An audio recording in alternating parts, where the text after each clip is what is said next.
One of the happiest interludes in the life of Rizal was his sojourn in the land of the cherry blossoms for 1 month and a half, February 28 to April 13, 1888. He was enchanted by the natural beauty of Japan, the charming manners of the Japanese people, and the picturesque shrines. February 28, 1888, Tuesday morning, Rizal arrived in Yokohama. He registered at the Grand Hotel. March 2 to 7, Rizal proceeded to Tokyo and took a room at Tokyo Hotel.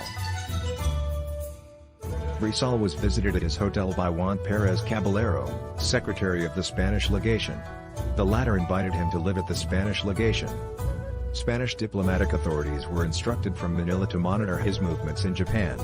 He accepted the invitation for 2 reasons: 1, he could economize his living expenses by staying at the legation, and 2, he had nothing to hide from the prying eyes of the Spanish authorities. March 7, Rizal checked out of Tokyo Hotel and lived at the Spanish legation. He and Pérez Caballero became good friends.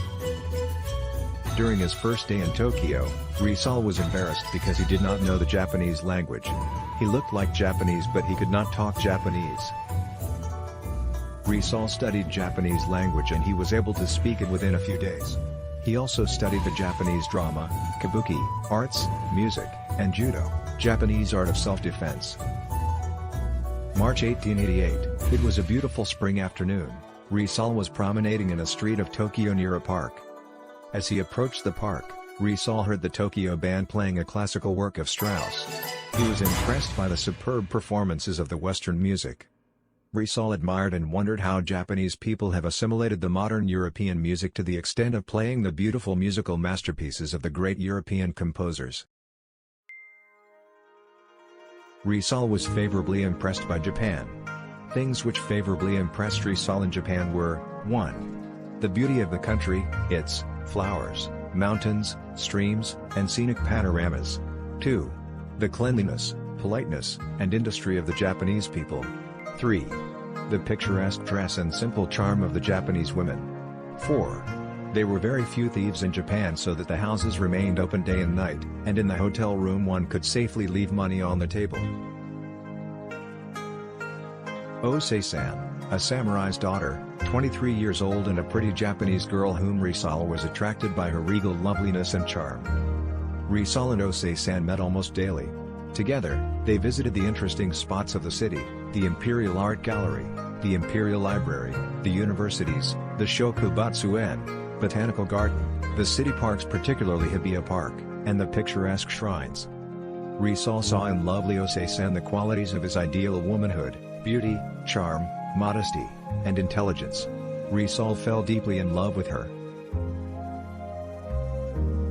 Osei-san helped Rizal in many ways. More than a sweetheart, she was his guide, interpreter, and tutor.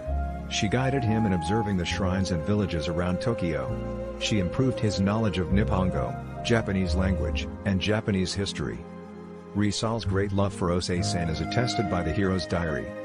With this tenderly tragic entry in his own diary, Rizal bade farewell to lovely Osei-san. April 13, 1888, Rizal boarded the Belgic, an English steamer, at Yokohama, bound for the United States. He left Japan with a heavy heart, for he knew that he would never again see this beautiful land of the cherry blossoms and beloved Osei-san. Truly, his sojourn in Japan for 45 days was one of his happiest interludes in his life.